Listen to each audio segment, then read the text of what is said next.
The iPhone 16 Pro gets a bigger display and the 5x tetra prism zoom from the Max without a price hike. Add in promising Apple Intelligence features, a smarter Siri and longer battery life, and this is a compelling flagship phone value.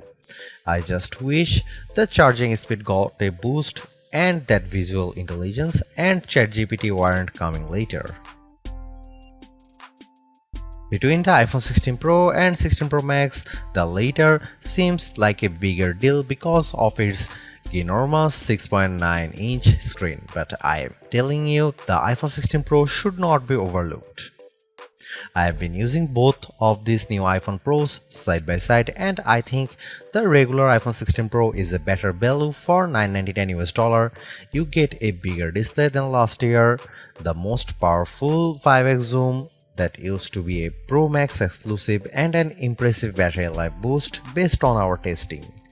Otherwise, the iPhone 16 Pro has all the same goodies as the Pro Max, including the powerful A18 Pro chip, upgraded 48MP ultra-wide camera, and impressive video features like 4K 120fps slow-mo videos and audio mix for zapping background noise. Apple Intelligence features like writing tools and the new Siri are promising based on early testing of the iOS 18.1 developer beta, but that won't officially arrive until October. As you will see in my iPhone 16 Pro review, this is ounce for ounce one of the best phones you can buy and the best iPhone for power users on a budget, even if there's not a truly wow feature yet for Apple Intelligence yet. The iPhone 16 Pro goes on sale September 20 and starts at $999 US for 128GB of storage. It's worth noting that the iPhone 16 Pro Max features 256GB of capacity in its base model.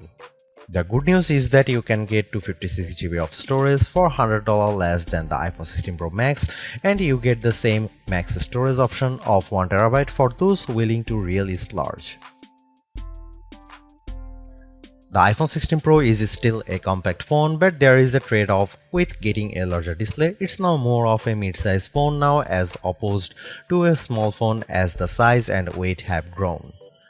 This handset measures 5.89 by 2.81 by 0.32 inches and weighs 7.03 ounces, compared to 5.77 by 2.78 by 0.32 inches and 6.6 ounces for the iPhone 15 Pro. So the new iPhone is taller and wider and just as thin, but there's some more heft to it. The good news is that the iPhone 16 Pro is still easy to use with one hand as Apple made the bezels thinner. The design should be more durable too, as Apple claims that the ceramic shield display is 50% tougher. Plus, the band is still made of titanium, which is more durable than aluminum. The iPhone 16 Pro colors aren't very flashy compared to the regular iPhone 16. There's white titanium, black titanium, natural titanium, and the new desert titanium, which is like a soft rose gold. I prefer the desert hue because it looks new. Don't expect much new from the iPhone 16 display. The only real news beyond the size increase to 6.3 inches for this OLED screen is that it can get dimmer. The minimum is now just 1 nit. I put the two phones side by side in a dark room and I noticed the difference immediately. What's the benefit? You can use your phone in bed without disturbing your partner, and if you are using standby mode, the iPhone 16 Pro won't be as bright when you are using it overnight as an alarm clock. Otherwise, you get the same 120Hz refresh rate on this Pro Motion display and the same max brightness. Apple claims a peak brightness of 2000 nits outdoors and 1600 nits for HDR content. We simulate outdoor conditions with a flashlight and the iPhone 16 Pro reached 1553 nits. That's higher than the Galaxy S24 Ultra but way behind the Google Pixel 9 Pro. Apple has added a new button to the iPhone 16 Pro, but it's not technically a button. The camera control is a recessed capacitive switch that provides haptic feedback. Press once to launch right into the camera and press again to snap a photo. It's simple and works well in landscape and portrait mode. I found it easy to launch straight into the camera, and I like that you can press and hold the camera control to record a video. Though, if you take your finger off the button, the video stops. I wish you could customize that. The camera control has a lot of tricks, including the ability to zoom in and out by sliding your finger left and right on the button, and a soft double press launches a mini menu. You can scroll through to tweak things like exposure, depth, and choose photographic styles. There's a learning curve to camera control, but I'm glad that it's an option. Plus, this frees up the action button on the left side of the iPhone 16 Pro for programming other shortcuts.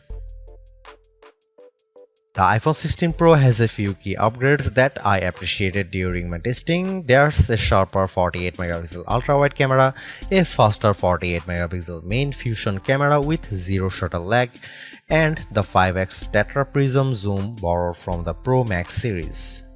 In addition, photographic styles are integrated directly into the Camera and Photos app, so you can change skin undertones and the mood effect of your photo on the fly. Plus, you can tweak it after the fact. To test the iPhone 16 Pro's faster performance, I had my son take a photo of me shooting a jump shot side by side with the iPhone 15 Pro, and the result is brighter and more detailed image. How does the iPhone 16 Pro compare to the best camera phones? I shot a number of pictures using the iPhone 16 Pro alongside the Samsung Galaxy S24 Ultra and the Google Pixel 9 Pro XL to find out. I put the ultra-wide camera to the test on the iPhone 16 Pro with this shot of a beach and apple comes out on top. The colors are more natural through the iPhone versus the Galaxy S24 Ultra, and Samsung's peak looks distorted on the right side by the flowers. Here are some camera samples of iPhone 16 Pro.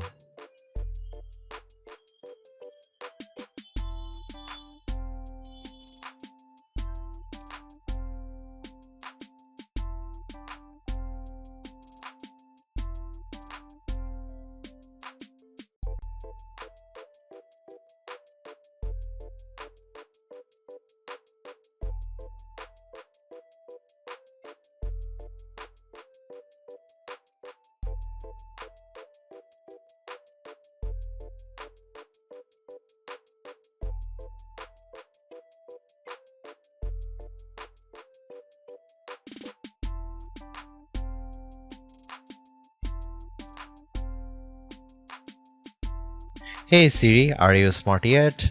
Apple Intelligence isn't officially coming to the iPhone 16 series until October, but I was able to try out some of this feature ahead of its official launch as part of the iOS 18.1 developer preview.